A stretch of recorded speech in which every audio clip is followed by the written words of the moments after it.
here's 2 games we can play, right? The first game is, if you can write 10 things that suck about your life, I'll give you 100 grand. And guess what? Everybody could play and win that game. Right. But I say to the same people, here's another game. Yeah, you've got to write 10 things that are amazing about your life and you win 100 grand. Guess what? They could win that game too. The question is, which game do you want to play?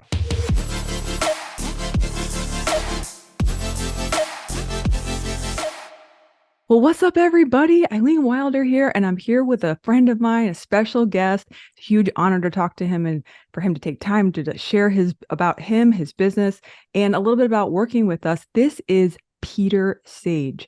If you haven't met Peter out on the interwebs, he's in fact one of the only people that has done 6 TED Talks. He's a serial entrepreneur and built many 7- and 8-figure companies, and he's an expert on human behavior. We're going to dive deep into that in the interview today, because what he has can transform people like instantaneously, and he's an extreme sports person. So he has a lot of fun doing crazy things like rowing across large oceans. So we'll dive into that in the interview today. But thanks for watching. And Peter, thanks for being here. Eileen, absolute pleasure. Great to see you again. And yeah, yes. always happy to make time for you, Harrison, and the gang. Amazing. Yeah. So fun. So Peter, will you talk a little bit about your work that you do with people? And I know you're a coach, you're a consultant, you're a trainer. Will you talk a little bit about the transformation that you can provide for people? Certainly. I mean, a little bit about on my background. I dropped out of school at 16. I've got no formal qualifications. I like to think I've got a PhD in results, which is kind of what counts. And for most of my early life, as you say, serial entrepreneur, business was my game. And certainly in my 20s, I was pushing hard to try to prove to the world that I was good enough to get over the insecurities as a young man that I felt that I wasn't. It's the primary fear we all have, the fear we're not enough. Yeah. Yeah, not good enough, not tall enough, good looking enough, certain enough, rich enough. I'm fill in the blank. And so a lot of my early day was all achiever mode orientated. Okay. And it's a two-edged sword. It made me successful. It got me out of poverty. I bought my first Ferrari at 25, and and I've had a very good life. But during that time, I didn't understand there was a huge difference between a life-chasing success and a life-chasing fulfillment. Wow. And I see so many people get to the top of Success Mountain sacrificing their health, their relationships, their family, their time, only to want to jump off when they get to the top because they don't like the view. And even if you're one of the very, very few, small percentage, unfortunately, of people that do hit their number, get an exit, make the dream that they've been working and sacrificing for, which is 1% or 1% in most cases, then what do you do with all of that money you finally get? Well, I'll tell you, right? You now pay for your divorce, right? You hire a personal trainer to try to get your health back at best, or a surgeon at worst. And you buy your kids loads of crap so they, hopefully love you again. I mean, it's the entrepreneurial joke that we sacrifice so much to get somewhere. And we spend most of our life running east looking for a sunset. Oof. Wow. Yeah. And then what happens in the industry? I'll tell you. Someone's going to sell you an extra pair of sneakers because that must be the problem. Or someone's going to hire you a best personal trainer because clearly you need to run faster east to get your sunset. Or here's a new diet that you need to try, or a new whatever running style. No, you need a different paradigm. And so what I do when I work with people is I tend to shift their paradigm, because teaching you how to run faster east to find your sunset ain't going to help. Wow. Yeah. That's so good. And you have tools and techniques and processes that you teach in your work that help people become aware of that. And then how do they shift into that next level version or stop chasing that sunset? How do they do that? There's one of two ways. I mean, everybody wants instant enlightenment, right? Nobody wants to meditate for 20 years on a mountaintop right now. They want the John Travolta phenomena moment, right? Where they walk out, get hit by lightning, and now you're a savant. Yeah, Disneyland thinking, not going to happen. But there are two kind of pathways. One is if somebody is ready, you've heard the same thing. When the student's ready, the teacher appears. And I like to think that's how you came into my life too. I was ready for what it is that you were able to share, and I was grateful to learn. But when you have somebody that has a significant emotional event, something that shifts or rocks their world, you can have massive and instantaneous rapid transformation. Ooh, and so, wow. But for the vast majority of people, it's a slog. You kind of have to take the fortress after a lengthy siege. And so what I do is my work is based along two of those fronts. A lot of people get a shift, again, a paradigm shift. Right? And I'll give you one example of that, because if you're trying to change the outside world, as most people are running east, for their sunset, if I can control the outer world, then everything would be fine. Right. So, hustle more. That's your classic personal growth. I need to work 10x to 10x my business, to 10x this, for the next hustle, the next strategy, the next cool tip of the month, but you're still running east. So an example of a paradigm shift, which can be caused by, again, significant like aha moments where everything moves. Wow. I'll give you a parallel. So 500 years ago, everybody knew that tomatoes were poisonous. Nobody would eat tomatoes, right? Because if you did, you would likely get poisoned. And that was the predominant mindset at the time. And you're not talking anybody out of it. Why? Because at the last, there was a family gathering where, we all had food, and only Uncle Jim and Aunt Ethel ate the tomatoes, and they both died of food poisoning. So, what you can't tell me tomatoes aren't poisonous. And for the predominant history at that time, for decades, everybody knew in their heart tomatoes were poisonous, just as everybody 500 years ago knew that the sun revolved around the earth. Wow. And it was obvious because you could stand outside and watch it every day. Go, there it goes across the sky again. There it goes across the sky again. You'd have to be an idiot not to know the sun didn't revolve around the earth. But of course, we look at it from a different perspective. Hence, thank you, Galileo. And now we know that we live in a heliocentric system, and the actual earth revolves around the sun. But we didn't know that back then, and we had evidence to the contrary. So tomatoes, we had evidence to the contrary, right? That the fact that you can't eat them. Right. What people didn't realize, and again, we're kind of more into the European side rather than the US. The US doesn't have much history past 500 years, to be fair. But, sorry about that. At the level of the Renaissance around Europe. But the issue was that most of the cooking bowls, or the eating bowls rather, at that time were made of lead. And tomatoes are very acidic, and they have something in called pectin, which actually helps dissolve the lead. So if you eat tomatoes, you get lead poisoning. Whoa. But it's not the tomatoes, as we know now, thankfully. Otherwise, there'd be no ketchup, and people would be upset when they go to McDonald's. But can you see, in one shift of awareness, entire perception of what you knew to be true for decades is suddenly invalidated. That's so cool. Now, you translate that into a person's life today. You grew up thinking that, and this is an example I'll give from a client of mine. You grew up thinking that your father didn't love you. Your father didn't care about you because he never went to school, and you tried so hard. You worked your tail off because you wanted dad to come on the parent-teachers evening to see what you've done, just so the teacher could say, "Oh, wow, Mr. So-and-so, your child has done so well." And because you were craving that level of approval, validation, proud. Every kid wants that from their parents at some level, right? But your dad was never bothered to come to school, and it ate away at you for years. In fact, it estranged the relationship.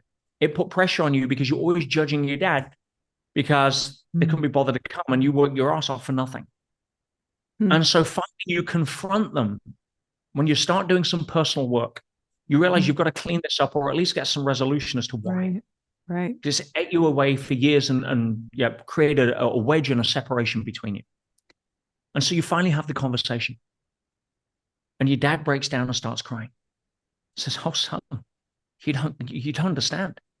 He says, I so wanted to be there. It broke my heart every time I couldn't come. I wanted to hear those words. I knew you were doing well, but I can't read or write very well. And I didn't want to risk embarrassing you if the teacher gave me something of your work to read. Wow. All of a sudden, in one movement, you have a paradigm shift that alters the fundamental relationship or the energetics of it for the last 20 years with your dad. See, that's kind of what I'm talking about, the instantaneous or the light bulb moment. Yeah. Wow. So there's that aspect which obviously is available. And for many people, they're simply carrying false paradigms that they're buying into a narrative of or a story that is limiting them in their potential, their beliefs, their gifts to the world, their self-esteem, their self-image, their relationship to money, their relationship to their body. All of that stuff is usually false paradigms that it's sat on, that when you start to shift the context for that, not the content. That's what you're going to spend money with gurus and stuff trying to fix the content in the outside world. I need the next, key to mastering my next funnel. I need the next this to that. It's exterior stuff, but it's built on a foundation that is being driven by a pattern that will still be there whether you make your next million or not. Wow. Now you say, I need $1 million so I can feel good about myself. No, you need something completely different to feel good about yourself, and it's got nothing to do externally. Wow. And I'll tell you exactly how that game ends. You go make your next million, you feel happy for 20 minutes because now you're no longer hustling, you can take a breath, but then you have that emptiness that crops up again, and you finally figure out the answer. Of course, it's you need 2 million in case you lose the first. Yeah. Right? And that game never ends. And now you're on the hamster wheel to nowhere. Right, running east, looking for that sunset, hoping that the next personal trainer will tell you how to run better. Wow. Making sense? I just have to applaud. That was fire, Peter. And I mean, you can see everyone watching. I mean, it's just incredible, Peter, how you're able to just speak to the soul and transform people. I've watched so many people listen to you teach like this. And the shifts, it's like a few tweaks to giant peaks. And by the end of you working with them, I just watch you coach so many people. They see themselves, they see their life, they see their fulfillment is now there where it wasn't there and now it's there, which then seems to cause all this success. Like you've had clients that have major motion picture deals and, become, I've just heard the stories. I know there's so many. But just incredible, almost shocking things that happen as a result of getting this transformation wired in. So, and one of the key issues here is, I created many, many millionaires, multimillionaires, but here's the difference. They were just as happy not being a millionaire. It wasn't the money that did it. Yeah, which means they could lose everything tomorrow and it's not going to let them hit the ground at 100 miles an hour. Yeah, the money became a secondary, it became a byproduct or a consequence of them just showing up with freedom to live their life and give their gift, which of course is going to add more value, which of course is going to result in more measurement of value that we call money. I love that. Right? But it wasn't striving, hustling, grinding, elbowing your way through life, trying to wrestle reality to the ground to fit your pictures. Most people are tired of that. It's stressed out Simon who becomes heart attack Harry. Right. And then wonders why, even if they get to the top of the mountain, as I said, they want to jump off. Yeah. And you train them to become effortless Eric. I remember you effortless Eric. That's the game it's or effortless Erica, depending on which side of the gender game you're on. But yes, but there's shifting context is obviously very powerful. Right. It's a game changer. But the majority of my work over time operates at a different level. And we have a program, as you know, Ultimate Self-Mastery, which is kind of an entry-level program. So I created it the most affordable transformational program because I wanted to reach the masses, especially during COVID when people were losing money, lockdown, furlough, their industries were going out of business, their bosses were going under, so they got no job to go back to afterwards. There was a lot of despair and uncertainty. And I wanted to create something that the average person could easily afford that would create change over time.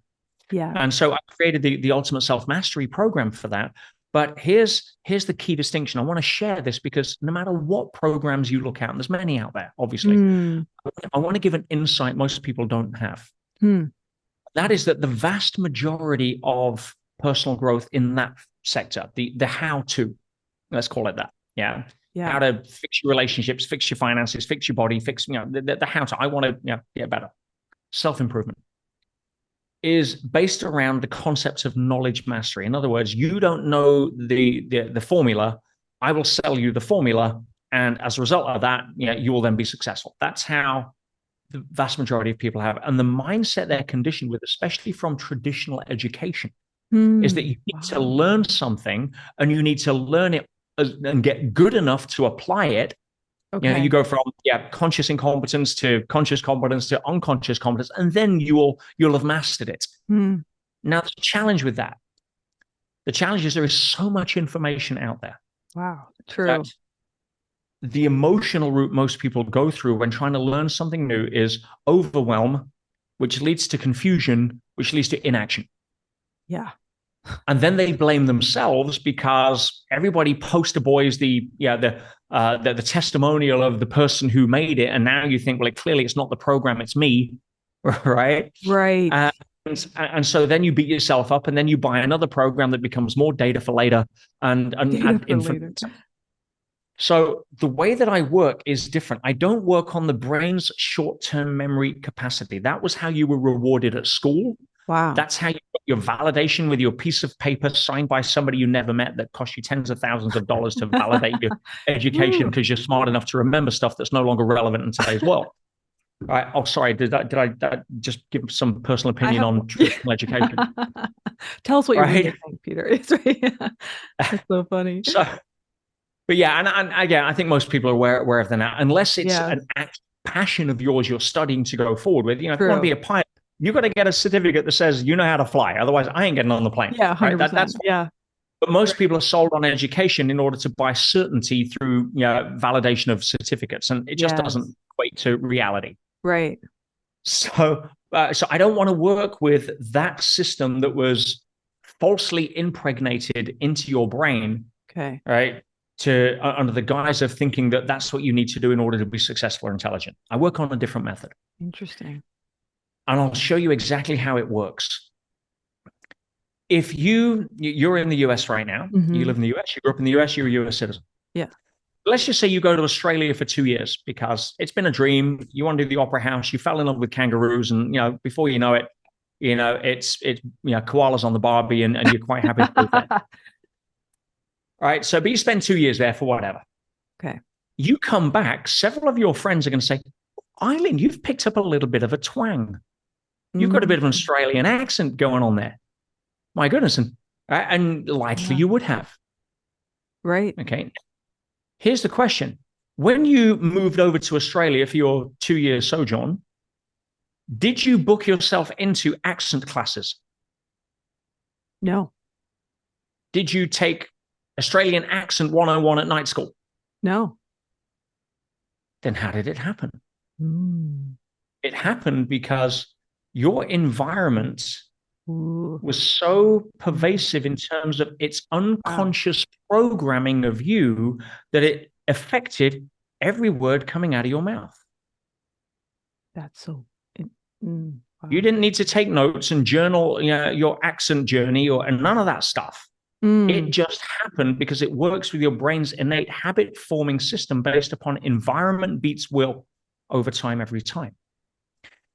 Now, let me ask you this, because this is a aha moment for many people listening if they allow it to be. What do you think your current financial accent is? Ooh. Who have you been hanging around with that you've picked up the financial beliefs so that when you open your mouth and talk about money, or you have an internal dialogue about money, not because you didn't go to money school or poverty school or scarcity school or risk averse school or whatever it is, but because you hung around an environment that over time conditioned your thoughts without you even having to take notes. So as human beings, we do not get to vote on whether or not we are programmable, but we do get to vote on how we want to be programmed. And most people give up the right to that vote by just settling for current proximity. Here, you're watching this interview and have the ability to type some fire emojis in the comments or in the spaces below this video. Peter, you said environment beats will. Over time. Yeah. I can teach you how to stay warm. I can teach you how to cook warm soup. I can teach you how to buy warm clothes. I can teach you how to run on the spot. But if you choose to live in a freezer, it's going to win over time. Right. That's so good. Yeah, you may think that you're a positive person. You may think that you've got strong affirmations. You may think that getting up and meditating every day is going to help. But if you live with someone who is constantly stealing your dream, reinforcing why you can't instead of how you can, hanging out with people that look at life through a lens of negativity rather than positivity, environment is going to win over time, every time. It's how we're wired. Yeah. Oh my gosh. Guys, how powerful is this? So good. And you create those environments in your programs. And I'm going to. Community is everything. Exactly. Yeah. Right. I'm alumni, masterminds, sense of family. I don't have a family. Both my parents have gone over 10 years. I didn't have any brothers or sisters. My grandparents are gone by the time I was 6. I have no aunts, uncles, or cousins. So, I'm very careful who I choose. Now, some people say that's a blessing if you had my family, right? Yeah, they would stand in for the cast of Shameless. But, love your family, choose your friends. Right? But right now, I'm in a position where, I can choose my friends. Right. And as I don't have a family, I wanted to create mine. And I wanted to create it with like-minded people that became my family from my friends. And so our students, our graduates, our online communities, everything else, it is a real hub of possibility thinking, vibrancy. I want us to be midwives to each other's dreams. I love that. I don't want to be somebody that's coming at life from a place of where's the hole in the donut. There's always a hole in the donut. I say here's 2 games we can play. Right. The first game is if you can write 10 things that suck about your life, I'll give you $100,000. And guess what? Everybody could play and win that game. Right. But I say to the same people, here's another game. You've got to write 10 things that are amazing about your life and you win $100,000. Guess what? They could win that game too. The question is, which game do you want to play? Yeah. Pretty simple. And most people are playing the game that everyone around them is playing. If you're crazy, stupid, and insane enough to do things like watch the mainstream media, which I encourage everybody to abandon immediately. But let's just say that, I don't know, you tripped over your shoelace, you ended up landing on the TV remote, and you hit the button that put on constant negative news, also known as CNN, right? and it just flashed up for a moment. Let's just say that I love it. That happens, right? You are going to have to understand that the world right now is in need of people who are examples, not warnings. So good. And what I love about the work that you do, and the reason that I'm driven to do what I do, is because what's going to get humanity to the next level of consciousness is not going to be more Netflix. Yeah. Right. It's not going to be more, listening to the, forgive me saying the US circus political, show, which, 100%. Or any of that kind of crap. No, it's going to be you starring in your own movie. Right? Wow. And leading yourself from a place of joy, leadership, love, abundance, adventure, and deciding that that's the role you're playing. You're not going to get sucked into being an unpaid film extra in some big budget disaster bullshit movie that most people should be starring in by default if they don't claim their own sense of stardom.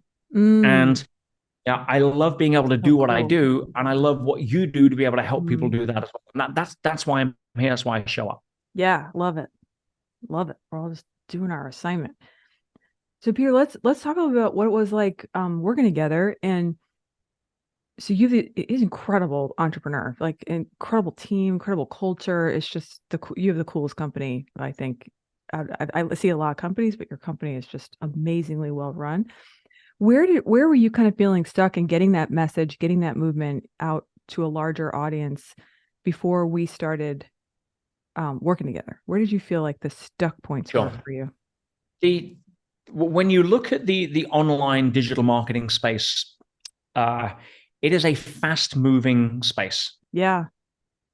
algorithms are changing, weekly, if not monthly, if not what have you, right? You've got various different agendas at work that are counterproductive and uncontrollable, whether that's keywords, whether that's outbidding on different aspects, whether that's massive political budgets coming into the space, which now triple CPAs or whatever it may be, or you've got a Black Fridays, or you've got Labor Day, and all of a sudden now your cost per clicks are 30 points up. So you're playing in a pretty turbulent sea if you're going down the ad spend ROAS route. And hopefully you can make that work. Hopefully you've got enough of a back end process and high ticket there to offset front end variability. But that's getting a tighter and tighter game. And I know a lot of people in the space that, like me, will spend $1 million a month at one point on ads. And you've got a situation where I'm kind of tired of making Facebook and Google rich, or any richer than they are, because when they're making more money than you and you're assuming all the risk, there's a conversation to be had. Wow. And so if ad spend, which for a lot of the bigger companies, because it's obviously infinitely scalable, but obviously inherent with the risk as well and the variables. True. If your CMO, for whatever reason, is not ahead of the latest curve, or it's, if you are subject to, I don't know, we lost a huge amount of optimization one time because the bank's algorithm blocked one of the payments to Facebook. And it was 2:00 in the morning and my CFO wasn't awake. And by the time we figured it out in the morning, and the bank thinks it's trying to help us because it's all done through AI, and it's not a person sitting there thinking, oh, look, they spend every day this amount on Facebook, let's block it this day. No, it's just a trigger, right? Or a random or whatever. And so now you reset optimization. It costs you 2 weeks worth of getting back on track to push the numbers north. So I'm like, we need a better strategy as a primary strategy. And so I was looking around for other ideas that could take over from ad spend as a center of gravity. And then I had a call. Actually, I got a message on my phone from a mutual friend, Rich Sheffrin. Love him. And he's like, Pete, I just got off interviewing Eileen, and this was incredible. You have got to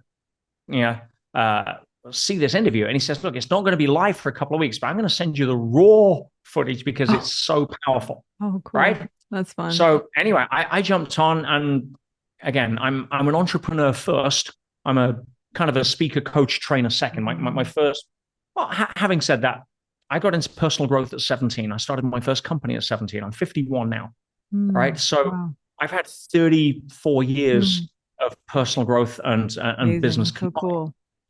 So but I can spot opportunity when I see one, and I'm like, wow, this is great. And then you and I hooked up for a conversation. Yeah. I loved the strategy, and I loved it for a couple of reasons. One is it retires a lot of the risk on the ad spend in terms of how we were putting that together, right? Or allows you to capitalize on previously spent ads, hence increasing your LTV over time. Yeah, very good. And the other thing is, it saved a ton of commission on the back end for external sales teams who usually have to work very hard, and they earn their commission 100%. To close the sale and do everything else. But if you're doing it as part of the process that you teach, which is part of the value add, the content-driven strategy, and essentially you're making a collection call, you don't need to pay double-digit points on collection. Right? Right. Yeah. Because they're not doing the work. They're basically an order taker at that level. Yeah. You're going to need some level of objection handling and what have you, but certainly not at the level that would warrant your traditional sales team and overrides of anywhere in the industry from, sort of like, 15 to 25 points on who you're going with. Right. Right. So for me, it was a double hit on saving on an ad spend strategy, or at least adding another bow, an arrow to the quiver that would I was looking for, and making it more profitable, not just on the front end, but the back end as well. And that's what really attracted me. And you've got a great track record. I would never take fitness lessons from somebody overweight. Uh, you know, I used to say I'd never trust a skinny chef, but then I really had a skinny chef who was actually a really good guy complain at my metaphor. So I said, oh, my analogy. So I'm like, okay, fair enough. We'll go with overweight people teaching fitness. Let's avoid them, shall we? Okay. I love it. Yeah, I'm not going to take business advice from Joe, who's never ran a business. Yeah, right, so, right. So you walk your talk. You've got an incredible story. And you seem to be very much about the how can I add value, not how can I get clients. And that's huge for us because we're a conscious-driven business. Right. Yeah, you guys are amazing. I lose everything tomorrow. It'd be a damn good excuse to go again. Right. Yeah. I'm not about the me, collect, hoard, make more, 10x this, 10x. In my 20s, that drove me. But that's ego and insecurity. Money's a byproduct of the value you add. So if you lead with your heart, as long as your brain's along for the ride, and there's a good caveat. Yes, then you can work with people because right now I want to work with people I enjoy working with. Yeah, so, people where 1 + 1 is 11. Yeah. So you look forward to getting up and getting on a call and brainstorming and jamming. Yeah. Wow, what about this? Oh, let's go try this. Yeah. That's the energy I want to work with. I'm too long in the tooth now to want to go hustle. not my game. Me too. We are in that club. Yeah. So cool. Yeah, well, that's really well said. So it was like the strategy, and I love it because you're also like a really great speaker, and there's so many speakers that are so powerful, but they also have just never heard or learned about how to make that offer from stage. Correct. And what that looks like to reveal a price and what that looks like to go to a deposit, just all those things. And so it's such a natural. As I've just said, I'm about adding value. Yeah. And I've been a professional speaker for the last 20 years, but I've been rewarded in that part of my business. Because I was kind of a speaker as a hobby for many years. Traditional business was my game, but I spoke because I love to speak. But I would never make my living their platform selling. It was always like, 10, 20 grand for a keynote. Right. On stage in front of 4, 5, 10,000 people. And I'm sharing the stage with Bill Clinton or Richard Branson or whatever it may be. But I'm paid to deliver value. I'm not paid on the back end of what I have to sing for my supper for. And so for me, I was always about, I just want to give. Right. And a lot of the time, when it comes to traditional sales, I've never had a sales lesson. I've never formally trained in the art of salesmanship. I've always just led with the heart, and people like me and buy stuff because they feel me, right? Yeah, right. But when you're on stage, if you're a Russell Brunson, or if you're a Rich Sheffrin, if you're a Alex Mendoza or whatever, there is a process. There is a process that will guarantee a higher ROI versus a lower ROI. And if that is your game, you have to master that. And I never had. I was scared, right? Because a lot of people grow up with the perception of sales. This is not your natural salespeople that are there, but they grow up with a perception of sales. Of what they saw on TV with the sleazy car salesperson, or trying to compromise values to get commission because you're desperate or whatever it is. And so they automatically associate that. And what they're saying is not, I don't like sales. What they're saying is, I don't want to be that person. Ooh, such a good distinction. It's an identity repulsion. But they throw the baby out with the bathwater. So I don't want to get into sales. What they're really saying is, I don't want to be that salesperson that everyone else looks at behind their back and thinks, oh God, that's sleazy. And what you taught me was a way to really transfer the value, maintain the integrity, give from the heart, but do it in a systematized way where they understand that there is a compelling offer here. And if you don't follow those steps, they won't see that in a light that could be given, and therefore you're not going to get the result. And if you believe in your product and you know this changes lives, it is your obligation to figure out the best way to present that so that you can help more people.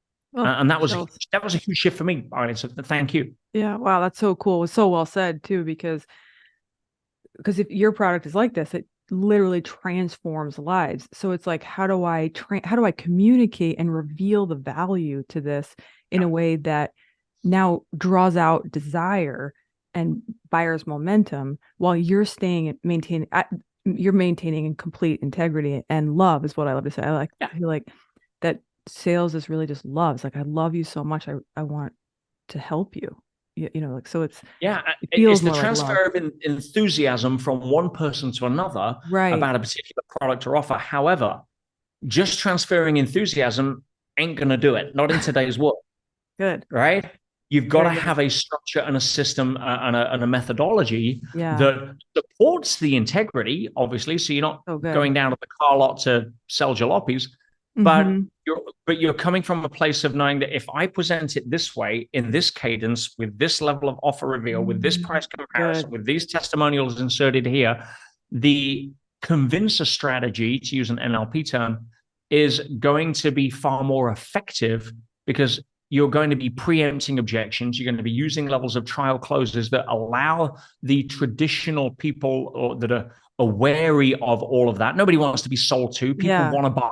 Yeah, right? Really good. So allow them to buy by taking them through a process that gets rid of all of the other stuff. Yes. And the authenticity is there. It's like, if they didn't do it, if it wasn't right for them, I don't want them there. Yeah. It's like, I'm not focused on the numbers. Yes. I'm focused on the how do I line people up in a way that they can see the opportunity. So I'm not creating blocks by not telling them the right things or presenting it in the right way. And therefore, they've got a clearer way to make a decision. And if it's right for them, they will. And if it's not, amazing. Right? I'm not here to try to 100%. Squeeze numbers. Exactly. I think that's such a powerful tip, though, for people watching, is that you just be okay with no. Like, be okay with not right now. Like, just if you're divorced from the outcome and not attached to someone needing to do something or needing to say yes and jump, like, the allowance of someone's personal space for them to make the best decision for them is what we all should be doing as entrepreneurs online. It's like, stop needing the sales so much and be okay. In fact, one friend of mine, he says, like, in fact, I want people to say no. He's like, I do not want to work with people that don't feel called into this thing. Like, so I think just allowing people to make the decision that's best for them, just all good. And many factors, timing being one, life circumstances being one. I mean, and again, it's for probably the guys here a little more relevant, but when it comes to dating, we've all had situations where we've had a no, but what it really turned out to be is a yes, but not yet. Yeah, very good, very good. I love that, Peter. I just want to say, this is another thing I love about you, is like, you're so good at kind of like objectifying entrepreneurial behavior. Because like, one thing I loved about working with you is you're like, oh, okay, like, we made a mistake here, we're going to fix that next time. Like, you're so quick to notice and address anything that could be a mistake, and like, you don't take anything personally. You're just like, oh yeah, we're just going to fix that next time, and then you do, and like, crush it and blow it up, and the numbers go amazing. I just love that about you, because some people are so sensitive or take things personally, but you're just like not like that at all. I mean, I loved even just us talking about speaking and closing and sales. I'm like, hey, you just do this, and you're like, got it. And you were just like, you're like one of the fastest. You can say something to Peter Sage one time and he will immediately be able to execute it.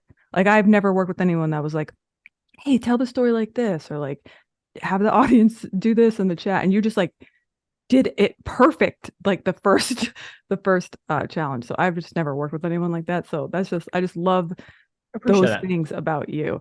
I'm like, man, I want to be more coachable. Just for people listening, I'll probably give some context there, because I don't want to think that I'm superhuman or they can't because they're not me or anything like that. Okay, good. Yeah, I've been a speaker for 20 years, so assimilating new strategies into that is great. If you're a pilot and you're being shown a new aircraft, you're already pretty up to speed with most of it. It's like, good point. Great point. So there is that, but nothing that nobody could learn within, probably just an extra couple of weeks or sessions. Right. I just was a little up. I got a bit of momentum behind me in that field. That was all. I mean, I'm not good at many things. I don't have very many superpowers, I can promise you. But what I do, I try to do as good as I can and continually improve. And if you're resisting that, or you're defensive, or you're covering up for mistakes, or whatever it may be, it's only the insecurities around ego. One of the things I'm just so blessed with is that I had probably, not just this lifetime's worth of ego, maybe a couple of lifetimes in my 20s. And I managed to get through that to a point now where, I'm Wow, that's really I good. was I was an asshole to work for back then. Wow. I was all about the significance and all of that kind of stuff. Mm, I would specialize in catching people doing things wrong instead of catching them doing things right. mm. And it was insecurity. Right. And this is common for a lot of entrepreneurs, because True. if your self-worth and your net worth are connected, then if something threatens your net worth, i.e., somebody makes a mistake in your business or drops the ball or Mm. costs you X in your mind, Mm-hmm. it has a knock-on effect of pulling down the self-worth, or threatening the self-worth, which triggers the fear that we're not enough, which then you will do Yes. almost anything to avoid. Wow. So therefore, if you can't, again, I mean, 4 years ago, as you probably know, I lost everything. I was $250,000 in debt. I had no credit rating. I had 1 month rent in the bank, and I was one of the happiest I've ever been. Actually, not I won't say happy. I say excited. Hmm. I'd never dug myself out of a hole that deep before. I've been in some holes, but not that deep. This is wow. This is going to be Mm. cool. Let's figure out where we're going to go. Now, Wow. if my self-worth and my net worth were tied, I'd be at the bottom of that hole, taking Prozac. Right. Right. Wow. Because one of the things I've learned to do is, So is great. realize that I am not what I'm worth. I'm an Hmm. entrepreneur. Bank account's going to go up. Bank account's going to go down. It's part of the game. It's who we are. It's the roller coaster. Enjoy the ride. Right. You're going to learn some lessons, like, Right. you know, So don't good. go on the roller coaster after lunch. Right. But but life is an amusement park. And at some point, you're not going to take anything with you. Hmm. I've never seen a hearse with a roof rack. Oh my Yeah. gosh. Yeah. That's so good. The only people that tried that, by the way, were the Mm. Egyptians. Wow. And they buried everything with them. And what happened? I'll tell you what Mm. happened. 3,000 years later, we dug it up and stole it. Right. Wow. Right. So you're not taking it with. So what is the game about? Is it how much I can accumulate so I can get to the end of the game and realize that I actually haven't got So anything after great. I finish my final scene? Or is it how much value can I add? How many smiles can I put on people's? How much adventure can I squeeze out of this game? Mm. I know what it's like to be at the bottom, in hundreds of thousands of dollars of debt. I know what it's like, to be locked up in jail for 6 months, having never even been accused of a crime, and or let Wow. alone convicted, right? I know what it's like to make mistakes that cost you millions of dollars when you weren't, because you weren't paying attention. And I know what it's like Mm. to be on the other side of that. Mm. I want to get to the end. If I'm lucky enough, Eileen, to be able to choose the last words out of my mouth in Mm. this movie of Pete's life, right? Because we all Right. star in our own. I would want it to be something like, wow, something that was spectacular. That is a movie I would pay to watch again. Wow. Most people see life as a sexually transmitted terminal disease, Mm. right? And they're so afraid of living a life that from peaks and troughs, they try to keep it as narrow as possible. And it's like, no, you want to get out there and just enjoy the adventure. There's going to be ups, there's going to be downs. It's part of the game. And imagine that you go to the cinema to see the latest Tom Cruise movie, right? The new Mission Impossible 75 or whatever it is, right? Yeah, Right. these days. 75. And you pay your money and you go in, you sit in the cinema and it's all action. You got your popcorn, everything's ready. And the movie comes on and you watch Tom Cruise gardening for 90 minutes, right? You're not going to want to pay to see that movie again, Gardening. I love that. right? If you were born for Mission Impossible, stop gardening. Fire.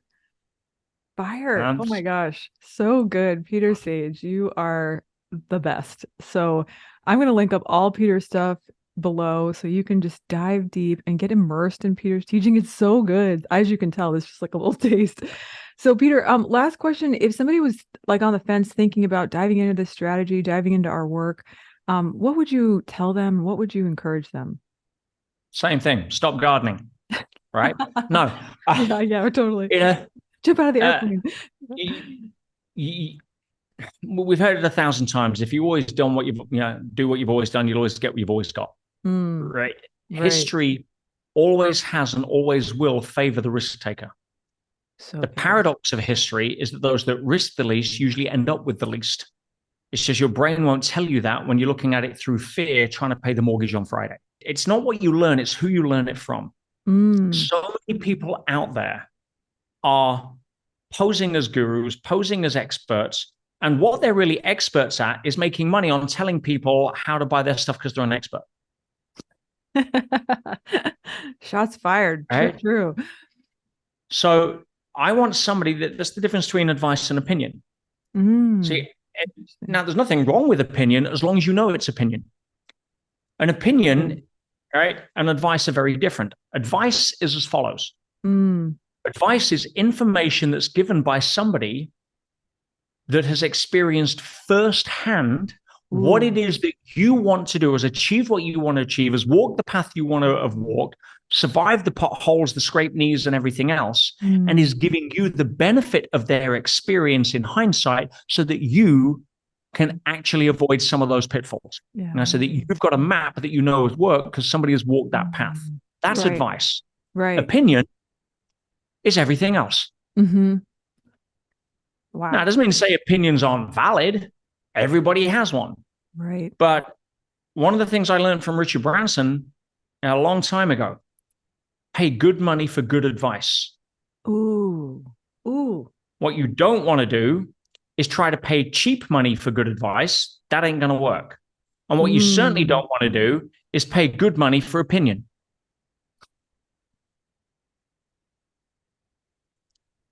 You, Eileen, we paid good money and we got good advice, and it has paid us back, many millions of dollars. So, I rest my case. Ladies and gentlemen, Peter Sage,